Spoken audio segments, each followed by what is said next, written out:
Good evening, everybody. I'm Mr. Harrington, principal at Grove Junior High, and very excited to be here.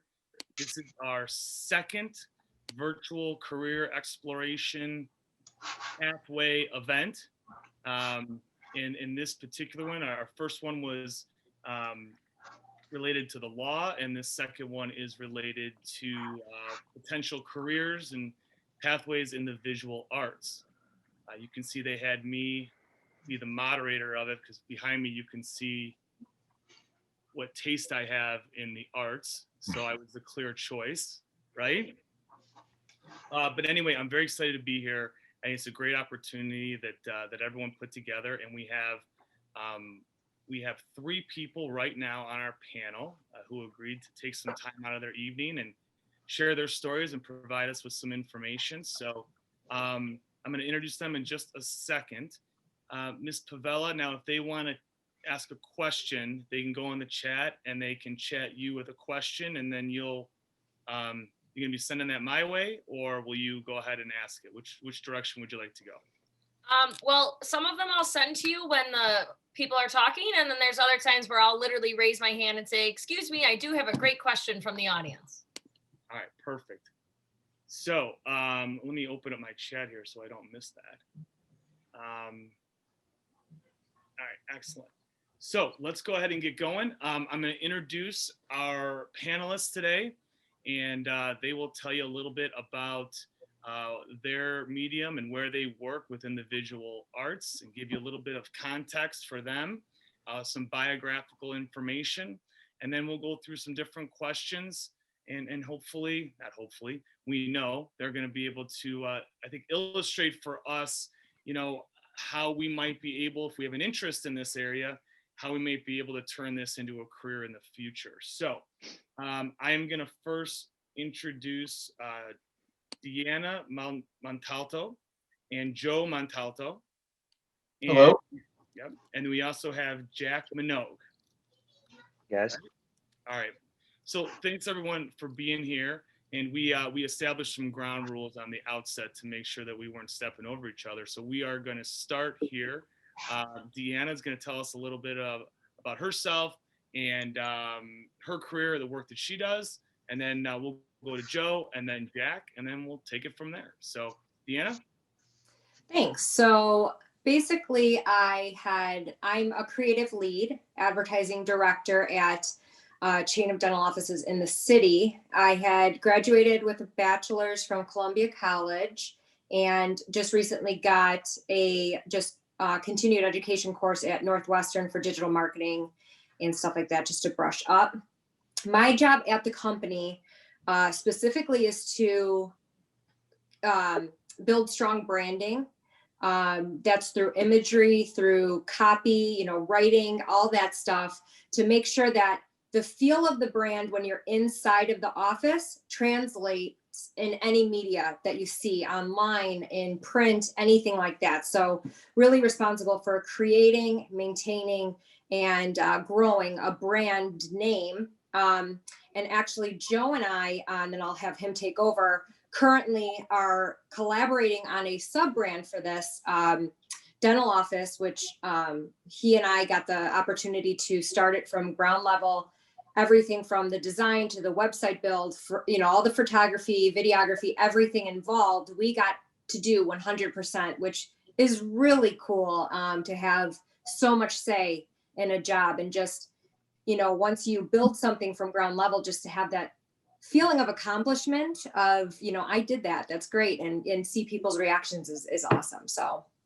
Joe, I don't know if you want to take it from there. Yeah, and so Deanna is basically my boss sometimes. So I do photography, video, and graphic design, a little bit of website design, but it's really cool. I get to travel around and take photos for a living. Basically, I get the same feeling when I create a video, or I'm looking through my camera and looking through that lens, and I see this image. It's so cool sharing it with the world and seeing what people's reaction is. And I'm lucky that I get to do this for a living. I get to have fun Every day work is different. And it's weird. I work from home. So that's definitely a benefit to this career. And I get to travel around a lot. So.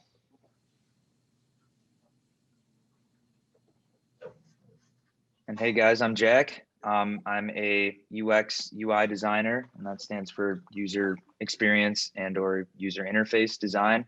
I work at Ford Motor Company designing the interior touchscreen interfaces in their vehicles. So your infotainment systems, your Apple CarPlay, things like that.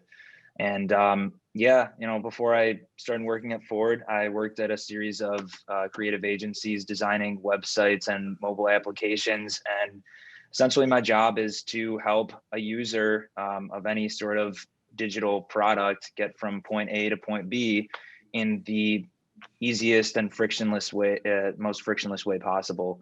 And try to get a little creative and allow for expressive brand moments along the way.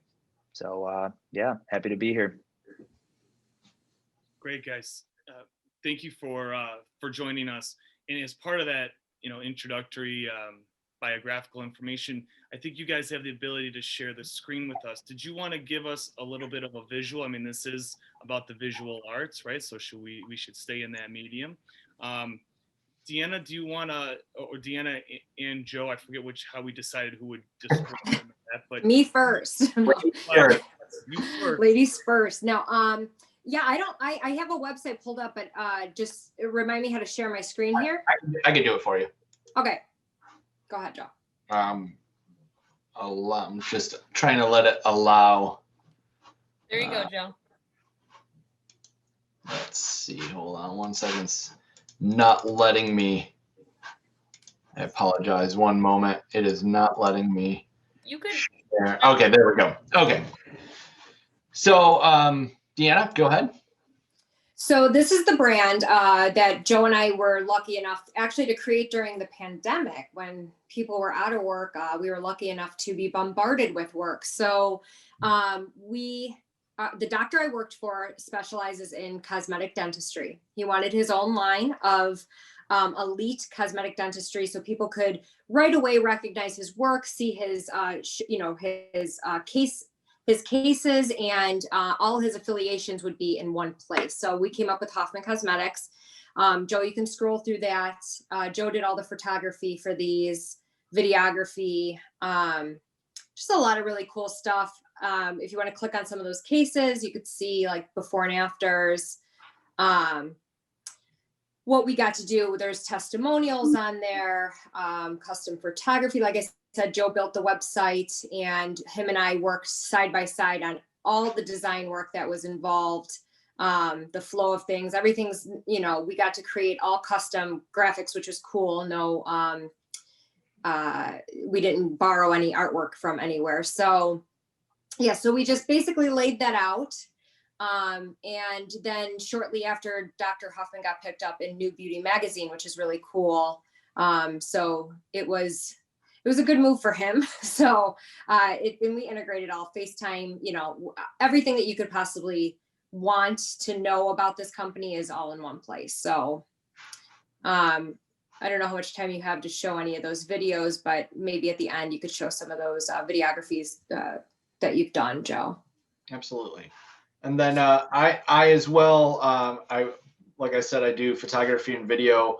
One of my favorite things that I got to do in my career was film Daniel Carcillo.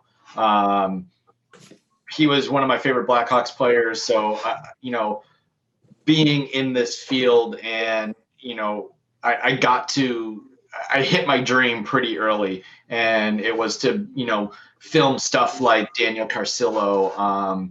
And I filmed some Chicago Bulls players, and it's been really cool. This was actually taken this morning, but I really like to do portrait photography, and same with video, and just kind of do videos that when you see it, you're like, wow, that is excellent, or wow, that made me feel good, or whatnot.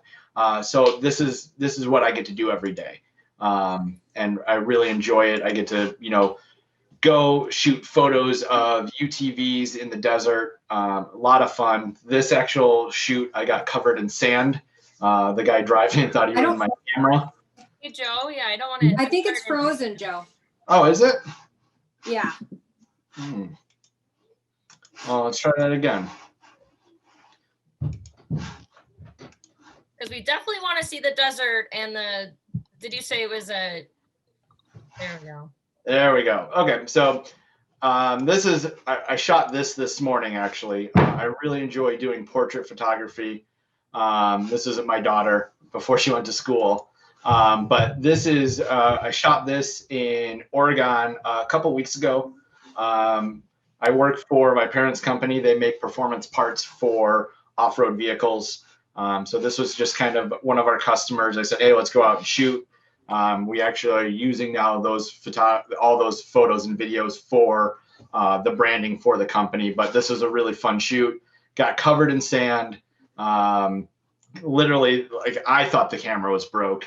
But yeah, a lot of fun. And this is what I get to do, every day. So it's definitely a lot of fun.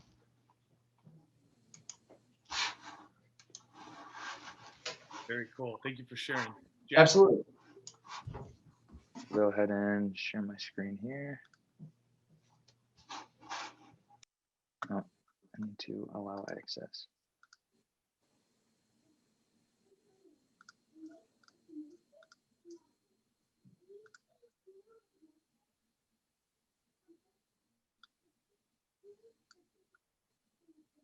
Can you guys see my screen?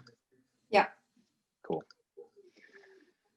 So I just put together a couple of quick slides, just kind of briefly showing you a little lens into the kinds of things that I do. So like I said, I design digital experiences of all kinds. I have a pretty extensive background in mobile app design and website app design. And I originally started off just kind of doing digital illustrations in high school. I learned Photoshop and Illustrator, and I liked doing vector portraits and manipulating images. And somewhere along the way, when I decided that I wanted to, do design as a career, I became really intrigued by the idea of designing for screens, for digital interfaces. And as you can see by the variety of things on the screen here, it's kind of a mixed bag what I get to do every day. Whether it be designing more editorial layouts for various websites and brands. I also still get to do some cool creative stuff, like some of those icons and digital illustrations you're seeing on the screen here, because the clients that come to the agencies that I've worked for work, they not only want to sell things, but also give users an immersive brand experience and allow them to absorb who they are as a brand. So you get to, while designing some of these rather stark layouts, get to pepper in some more expressive, fun, cool looking stuff.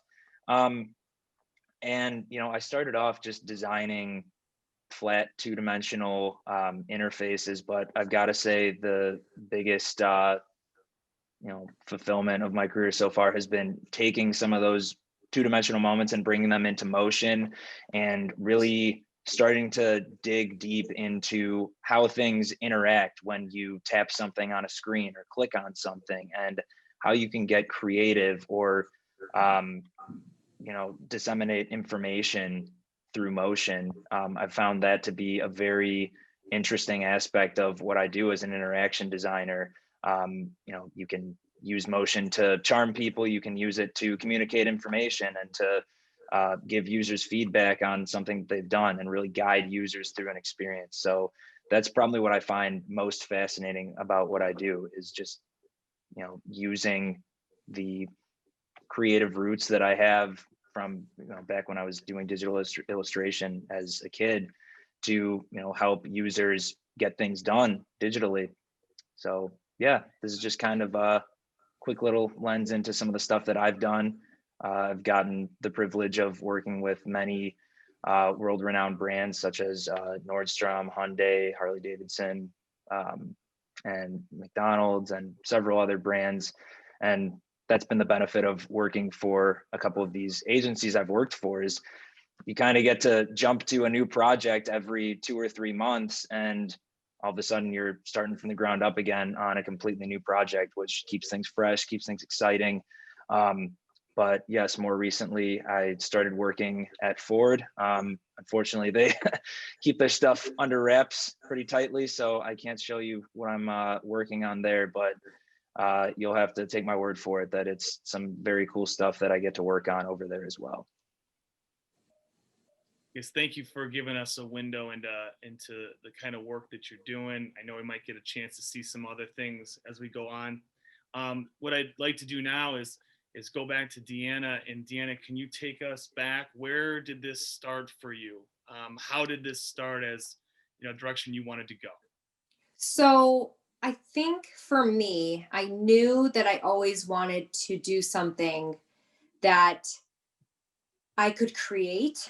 I knew that I always wanted to mix a little bit of business, a little bit of creativity, kind of find that happy medium of like the professional world and creative world, and seamlessly blend them together. So, for me, how it stumbled upon dentistry, I don't know, but I worked at Leo Burnett and a few other places where I got to, work on mixed brands, but just in general, just getting to, I can't really even tell you where it came from. I always had an interest in art. I knew that I always liked to make things, create things. And I really liked thinking outside of the box and thinking differently and putting it in front of people and seeing what their reactions were, or seeing for good or for bad. I always really liked that experimentation process of creating and just letting the world be your audience for it. So I just kind of followed that lead.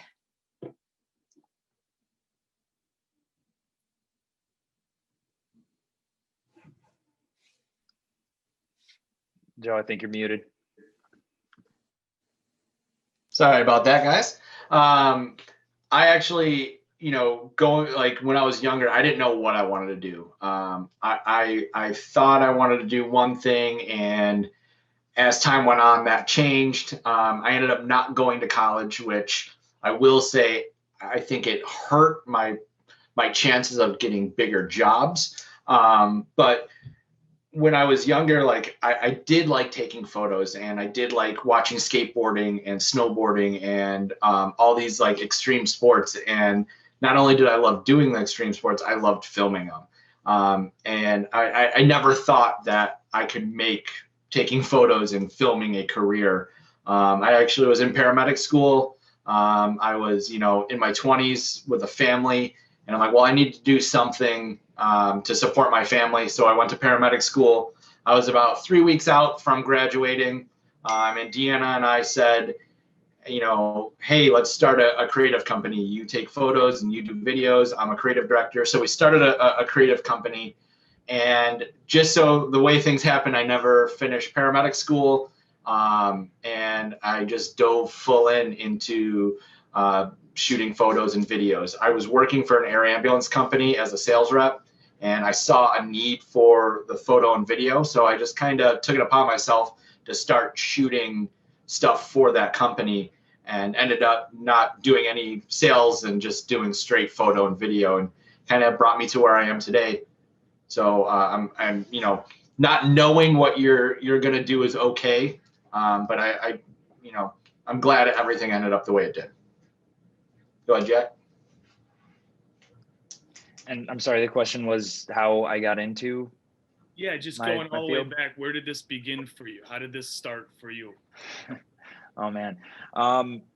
Well, I've always been visually inclined since I was a child. I used to draw cartoons with my brother, and then as I was saying earlier, when I got into high school, that translated into this cool new graphic design class that my high school was offering, where they would teach you Adobe Photoshop and Adobe Illustrator. And it was love at first sight. I started doing digital illustrations, vector portraits, and just vector art in general, and manipulating photos in Photoshop to get cool, weird effects on imagery. And eventually, after a few years of taking that class and developing that craft, I decided I wanted to pursue it in college. And I didn't really know what I wanted to do with it exactly. I knew that there were a lot of possibilities, and I wanted to, kind of spend the first few years in college just kind of exploring my options. And I ended up going to DePaul University in Chicago. And I was blessed to have some really awesome professors who helped guide me and at the very least show me what was out there in the realm of design. I can't say that when I started at DePaul, I knew that user interface design was what I would end up doing at the end of it. But my junior year of college, I sought out a couple of internships, and I ended up landing one at an agency called Sapient, where I got to just work on a ton of different interface design projects, and I was intrigued by it. And I ended up working there part-time throughout my senior year because I just really wanted to. And so I worked hard and made it happen. And it kind of ended up just being what fascinated me as a career path. So I just went with it. Great. So everyone seems really they're really enjoying this, this career and the place that they're at, which is such a great feeling. And I can say the same for myself. What about challenges though? There's usually some challenges along the way, maybe directly connected to where you're at now, maybe earlier on before you got here. But can you think of a challenge that you've had along your path and how you got through it, got past it? How early are we starting with this, with challenges? Well, as early as you'd like, Deanna.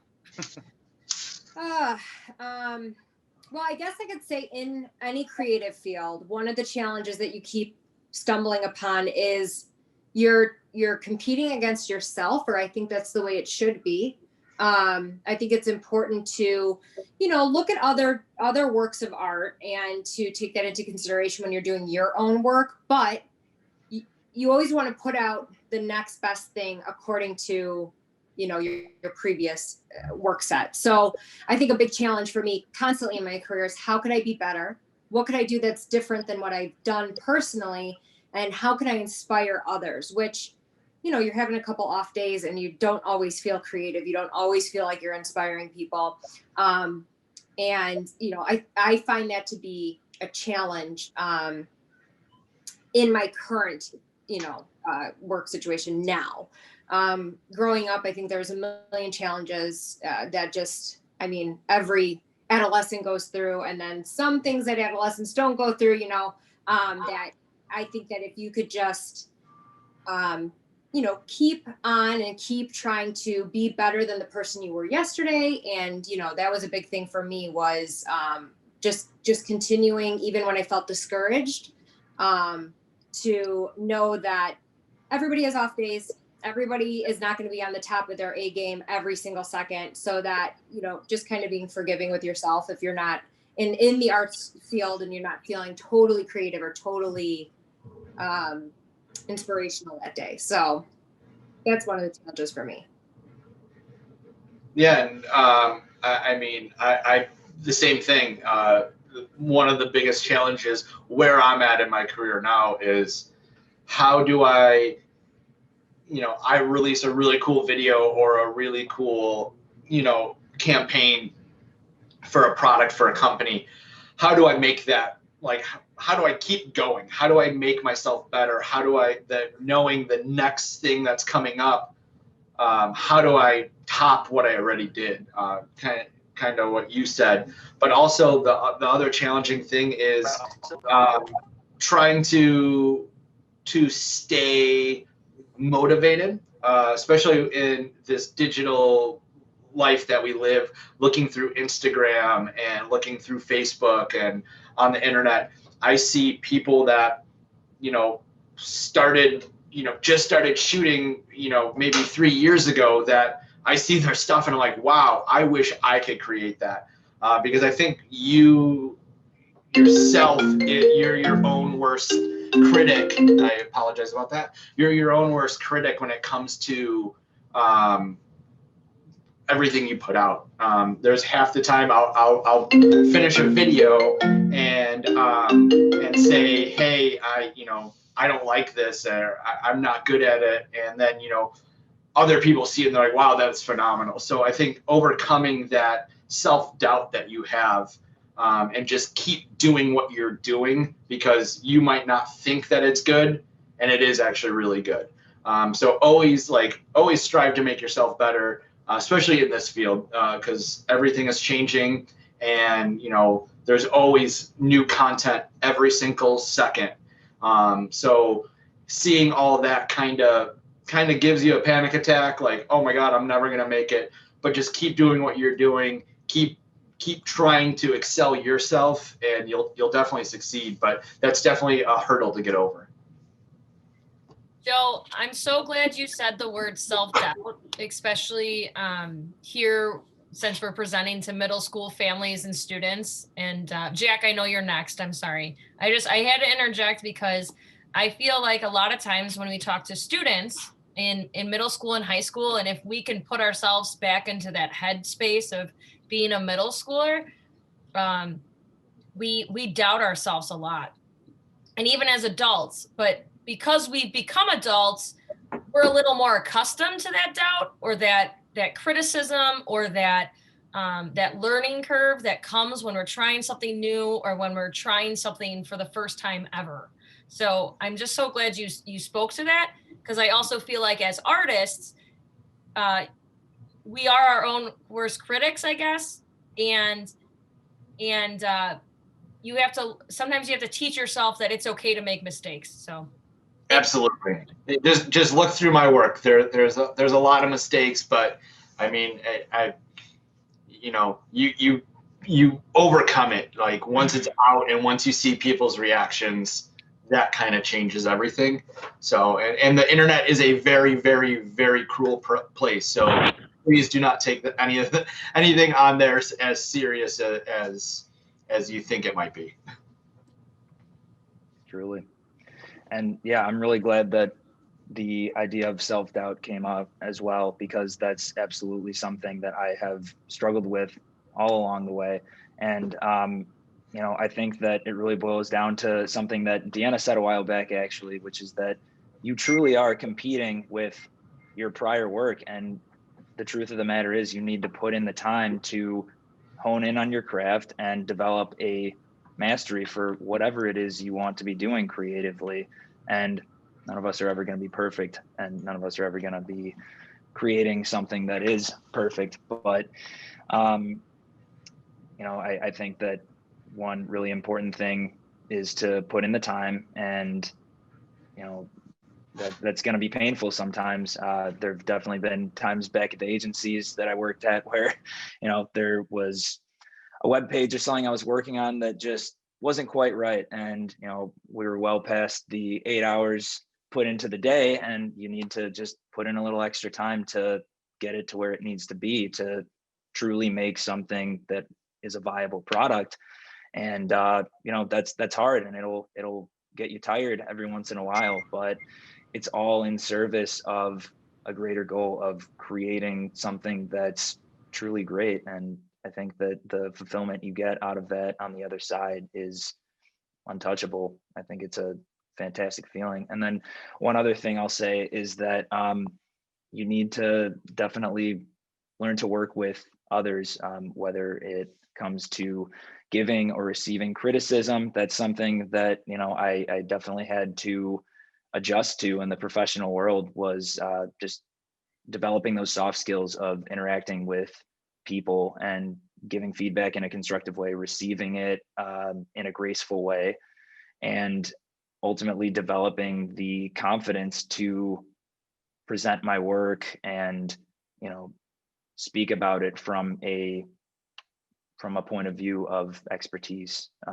It's definitely not an easy thing to develop, and it takes some time, and it's gonna bring you some uncomfortable moments, but I've definitely found that just practice makes perfect there. And the more you do it, the more comfortable you become doing it. And it's definitely going to, service you in your path forward to be able to have those soft skills of communicating with others and working collaboratively with others. Great, guys. I really appreciate those sentiments. I actually want to peel those back just a little bit more. We're getting just past the halfway mark here. So what I'd like to do, so I'm gonna give you a little warning, is if I'm gonna ask you one other question, kind of related to the idea that came up through the last question.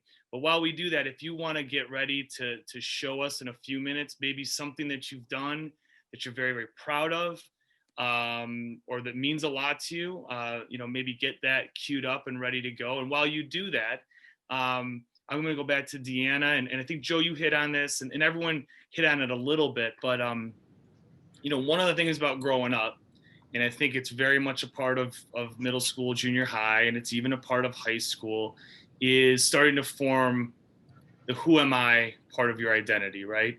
And criticism can be very hard. So oftentimes we don't want to step outside of things because we don't want to be criticized, and that's just normal. That's part of all your whole life.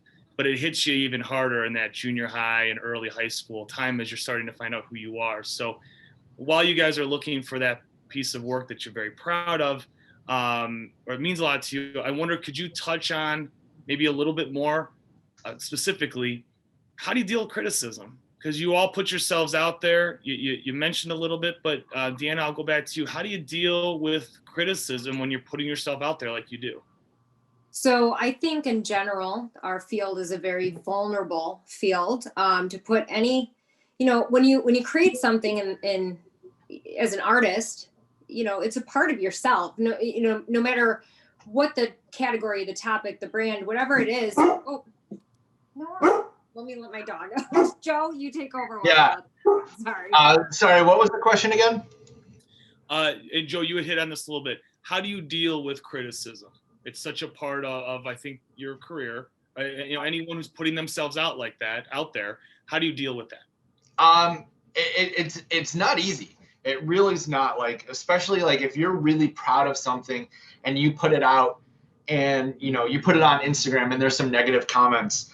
It's hard at first, but I think as you grow in this field, you kind of look at the whole space and you see we are all the same people. Some people might know a little bit more about color grading or doing photo or video, so you can't let it affect you.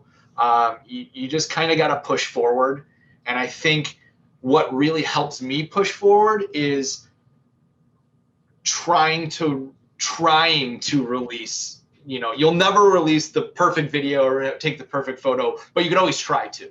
And I think when you get those negative comments, you just need to use it as fuel. You need to use that as fuel to say, you know what, I'm going to come back. I'm going to do something even better.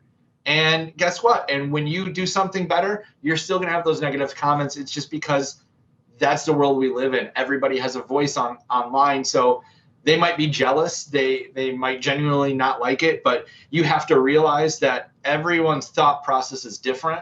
And what you see and what you think is great might be someone else might not think that. So you got to kind of like take everyone's criticism as their personal opinions, and everyone has their own opinions. So you just kind of push past it and say, all right, well, you don't like that. Well, I'm going to do even better. And then you're going to produce something better. I had the biggest, I go through these horrible times where I'm like, I'm not creative. It's hard being married with a child as well and working full-time jobs to do personal creative stuff. But like tomorrow I got a call. I'm filming a little Maserati commercial in the city. So it was like, oh, cool. Like I might have just put something out that didn't get a good response or I didn't think it was great, but I also just got a call to help film some Maserati stuff. So it's like, oh, okay, cool. Like there's these little like things that you don't know that are actually going like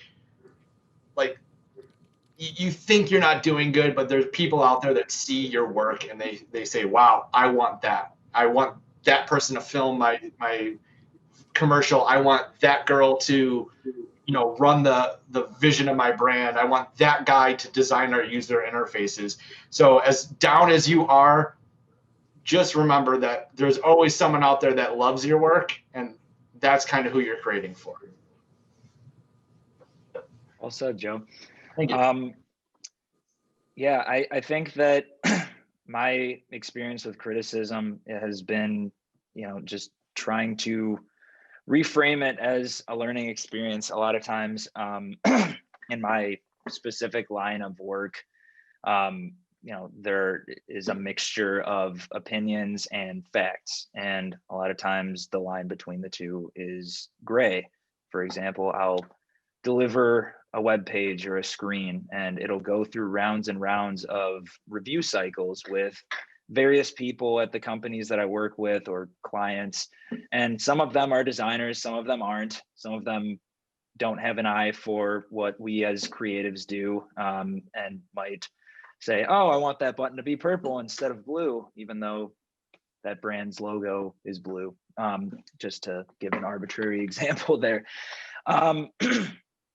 But, I think that when it really comes down to is you need to take that as a learning experience. You need to learn, how to gracefully accept feedback from people as it comes. And you need to be intuitive and trust your gut and understand why someone is giving the feedback that they're giving, whether it be, a personal opinion or because it's just not right. For example, I had a review today where I had a button on this car screen placed off to the far right-hand side of the screen, and someone jumped in and said, well, hey, someone's going to be driving a vehicle and they're going to be trying to get to that feature and they have to reach all the way across the car to get to it. And, that would be a perfect example of a learning experience where, designing for a vehicle is something that's very new to me. And so the consideration of something being too far out of a driver's optimal touch area is something that I have never had to consider before in my career. And all of a sudden I do. So now I know that, a part of servicing the driver of a Ford car is keeping things as close to the driver as possible and as easy to access to a driver as possible. So I think that's just a perfect example of, not taking things too personally and trying to just wrap your head around why someone is giving you the criticism that they're giving you and taking that as a learning experience. And whether it's valuable criticism or not is irrelevant because it's still a learning experience nonetheless. Even if it's a completely off base comment that is a personal opinion, you're still learning to take that gracefully and keep your composure and not blow up or take anything too personally. It's all about developing that soft skill of gracefully taking feedback because it's something that you're going to be dealing with for your entire career if you choose to go into a creative field. And the sooner you get used to it and can work with it in a graceful way, the better. Thanks, guys. There's a lot of wisdom in those comments. I really appreciate it. I'm looking forward to watching this back and those, and being able to pick up some of those tips. That's really good stuff. Amanda, do you want to introduce, we have one of our other guests here now. If we take a second to introduce our other guest, and then we're going to go back to Deanna in a minute. And Deanna, maybe you can show us that piece of work that, again, that you're really proud of, or that means a lot to you. Tell us a little bit about it. But Amanda, can you introduce our other guest? Yeah, so I didn't get a chance to even talk to them yet, but we do have a student from Harper College here who is connected to the Elk Grove community. Did you want to tell us a bit about yourself and maybe why you were excited to join us today? My name is Rachel. I'm currently a student at Harper College in the graphic design program. After this semester, I will have completed an associate in arts focused in graphic arts technology. After next semester, I'll have finished an associate in applied science directed towards specifically package design. I I graduated from Elk Grove High School in 2019, and I took 4 years of graphic design classes. So I know about that pathway. And I also, for fun, I play volleyball at Harper as well. Rachel, thank you so much for joining us. And I apologize for the confusion earlier. That was probably on my fault. But we're so excited that you could join us, because that was the goal of tonight, is to show our students who are in the audience that you can go lots of different pathways to reach a career in art. John, was there anything else that you wanted Rachel to touch on just right now, or? No, I think we'll come back to, it's good to see you, Rachel. I'm glad you're here. We'll come back to you in a couple minutes and hear a little bit about your experience and your pathways, but I think it'd be a good time for us to visually see some of the work that's important to our guests here. So Deanna, did you want to go first? Yeah, I certainly can. I could just show you the ongoing brand that I'm building and maintaining, which is the Chicago Dental Studio brand. Let me just share this with you, just so you can get an idea. Let me see.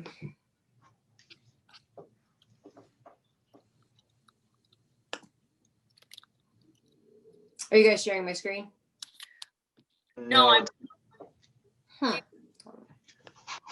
It was weird on my end too. I had to like click what screen I wanted to share.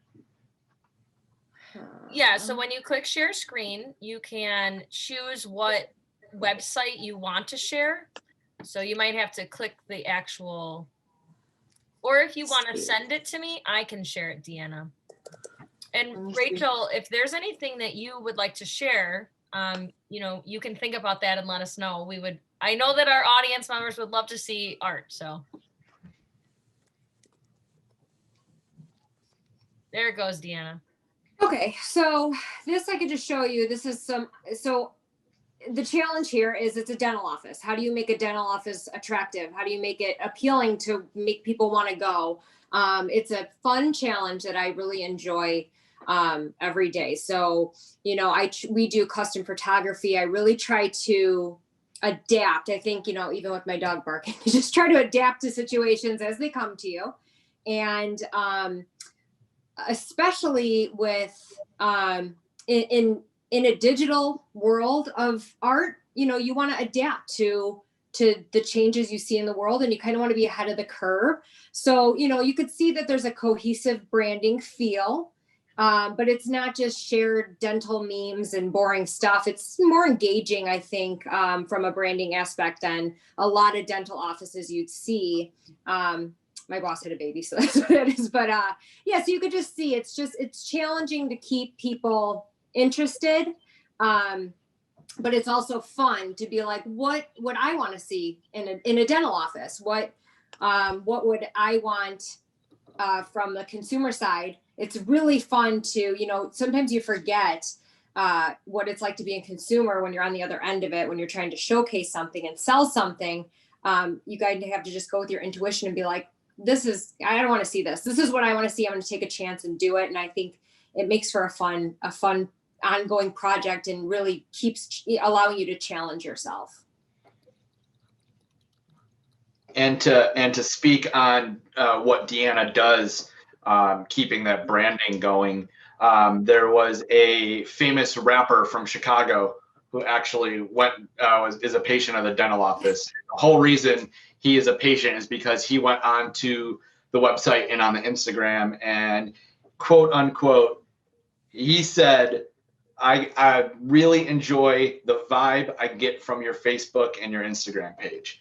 And that is why he chose to go to that dentist. So doing creative stuff for fun, kind of, you get recognized in the weirdest way possible. Like, I don't think we ever imagined a person of that caliber commenting on work that you've done. And so that's really cool. Yeah.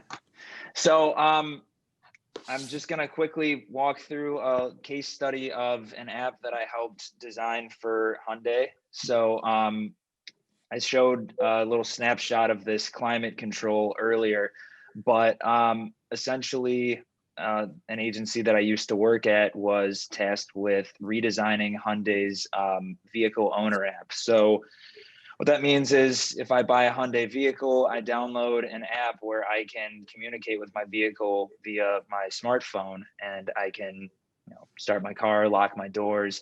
But some of the technology in these cars these days is insane, where I can control even more minute details of my vehicle, like what temperature my car is going to be when I get in it. And I started, 10 minutes ago, in a cold Chicago winter, things like that. It's actually pretty insane how much information your car can tell your phone and how much you can control your car from your phone. So this is just kind of the dashboard experience here in the center where I open up the app. One thing we wanted to do was to just keep the interface super clean and simple, tactile feeling, to get the sense that I'm really communicating with and controlling my vehicle. To the right, we had the ability to show some just high level readouts of, how much gas I have left in my car, how long until I have to replace the oil in my car, just useful information for drivers to figure out while not having to be in the vehicle. So I won't get into all of the minutia. This is just kind of a long scrolling page of, the overall case study, but that would take a while to get through. But essentially we just moved forward with this idea of creating better journeys for Hyundai drivers. So just taking a look at the old app that we were tasked with redesigning, you can see here that, while it's not the worst looking app, it has a relatively dated look and feel. It doesn't feel very modern, very flashy. And, that's sort of a mismatch because Hyundai makes really great vehicles. And especially in the past 5 years, they've made some massive leaps in their overall vehicle design. So it only makes sense for their driver app to match that. And in their opinion and our shared opinion as an agency, it just didn't. And above the look and feel of the app, you can see that there's just a ton of stuff on this screen. It's almost information overload to a user to just be looking at all this stuff with a sort of lack of hierarchy. And you can imagine just opening this app and not quite knowing what to do or what you can do. So we sort of took that experience and developed a few experience design goals. One, to obviously serve the driver. That's the primary goal of any vehicle owner app. But we wanted to go a level deeper and, really give users the feeling that they were getting to know their vehicle, and at the same time, just refine how information was shown within the app.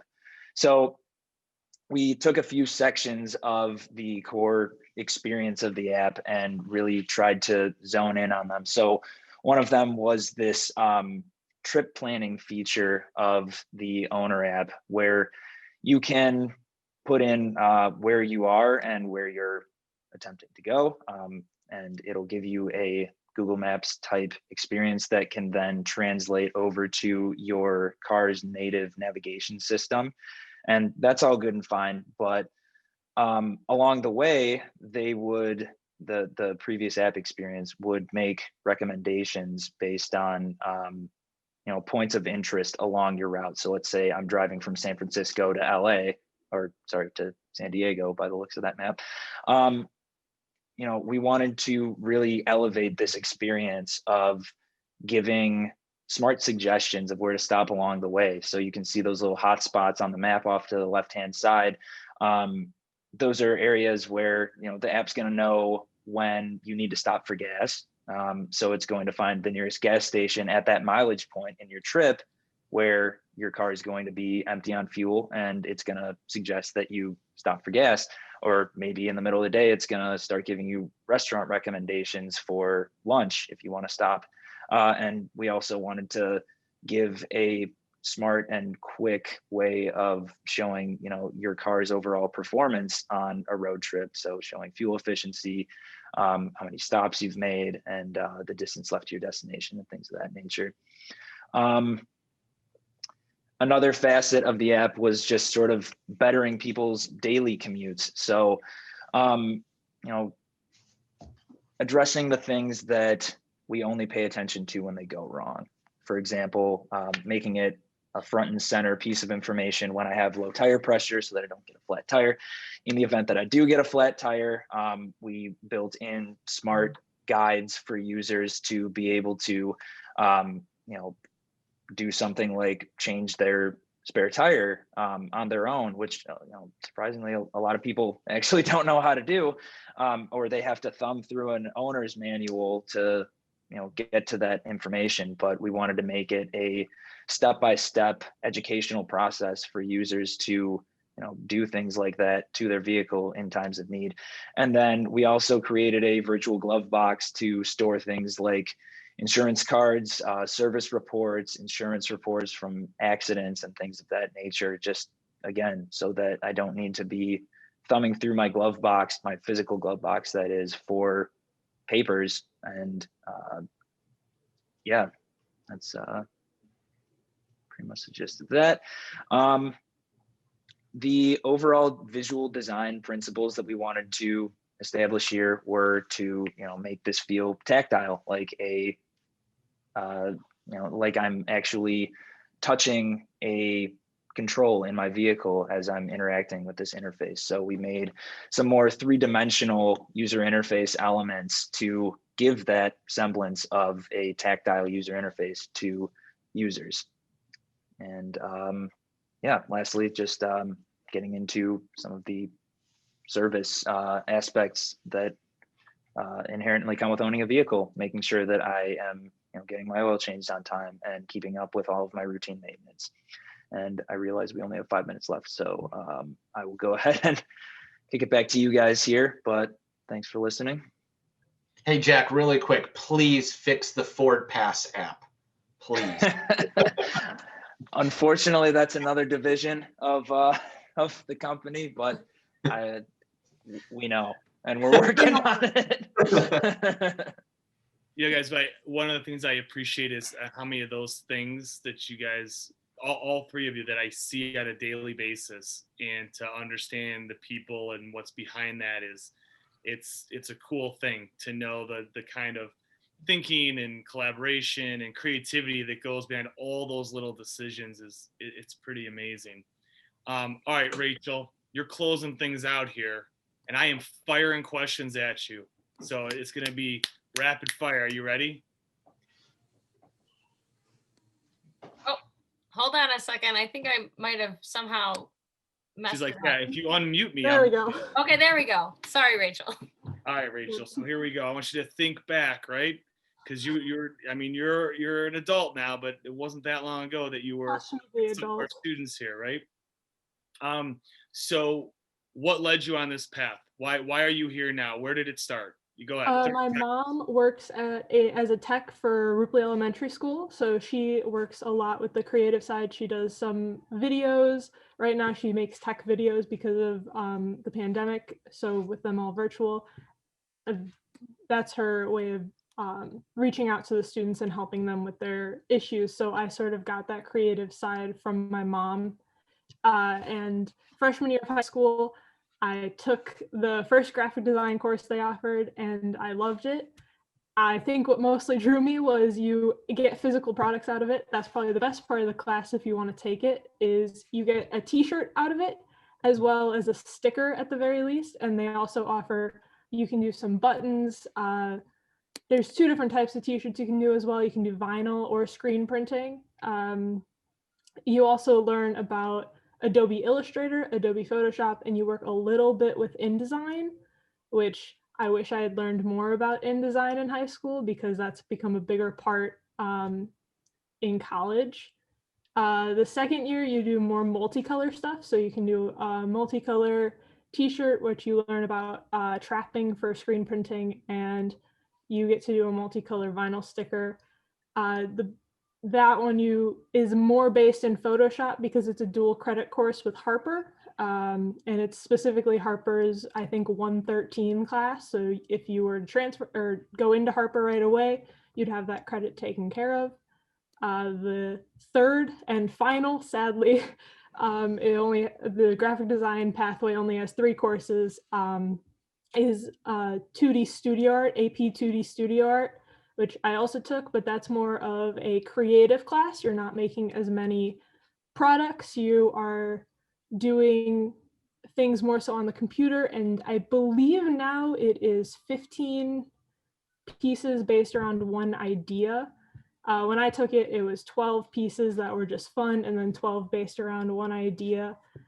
And then I took an independent study my senior year for art. So then I did a ton of fun side projects with teachers. Like I made an autism awareness t-shirt design. I helped design a Veterans Day invitation that we sent out. In prior years, I had done, because I was clearly in the graphics lab all the time, I was put on a project for a holiday card from the school. I did a t-shirt design as well for the DC trip and the DC inauguration trip in 2016. And then I also got to do a ton of personal designs, like my t-shirt that I'm wearing, a hoodie I was wearing earlier. I have a lot. Awesome. All right. So one last question for you, because we literally have a minute, and I want to thank everyone. What's your dream job? What's the dream job for you? Yep, you gotta go. No. That's like not known yet. I'm still working towards that. Got it. I mean, Understood. like, structural design would be interesting. Like designing package die lines and stuff would be very interesting. Good. One of the things I like about your story there, Rachel, is how many little pieces there are along the way, and how many different things that I know the high school for sure, and really all the high schools that our students feed into. You know, there's so many little steps along the way that actually lead somewhere. None of these things lead, you know, to a dead end. They all lead somewhere. And you know, all of our students that are out there, if even a little bit of this is interesting to you and you have questions, and I think Rachel would agree, probably all of our guests, ask someone around you, ask an adult. Rachel? I believe, I'm going back to the dual credit thing. I believe they made the first year graphic design a dual credit for another class at Harper. I was just recently talking to the teacher there because I was using a seat press. So I think they made that a dual credit as well. So like in that sense, overall, Elk Grove does a really good job partnering with different colleges, specifically Harper and Palatine, since it's so close and you get Harper Promise. They do a good job of trying to offer a lot of dual credit courses so that if you transfer there, you got a lot taken care of already. Awesome. And then any of our students here that are 8th graders will be talking more to you guys about the Harper Promise, actually as soon, at least at Grove, as soon as this Thursday. And I know some of you at Friendship heard it last week. And I know home students will be hearing about it soon too. So John, I have just 3 questions. Is that okay? It's 7:31. Are they short questions? No. All right. All right. We'll find a way to get more questions answered. I think all of our panels have been really successful, and likely we may have to do more of the same to get more of those questions out. Jack and Joe and Deanna and Rachel, I can't thank you enough for giving up the time and your stories and your wisdom and your advice. I really do look forward to rewatching this and remembering more of some of the things that you said, because they were really great little nuggets for us to be thinking about and for our students to be thinking about. You know, we're like, I asked Rachel that terrible question about her dream job. You know, we learn along the way, right? That there's no doubt about it. But it's good to see people that are a few steps ahead of you and can give you a little bit of advice here as you navigate that. So we're going to close this out. Thank you, everyone, for being here. Thank you to our counselors for setting this up. And with that, everyone have a great evening. Thanks a lot for being here. Thank you. Thanks, guys. Thank you. Thank you.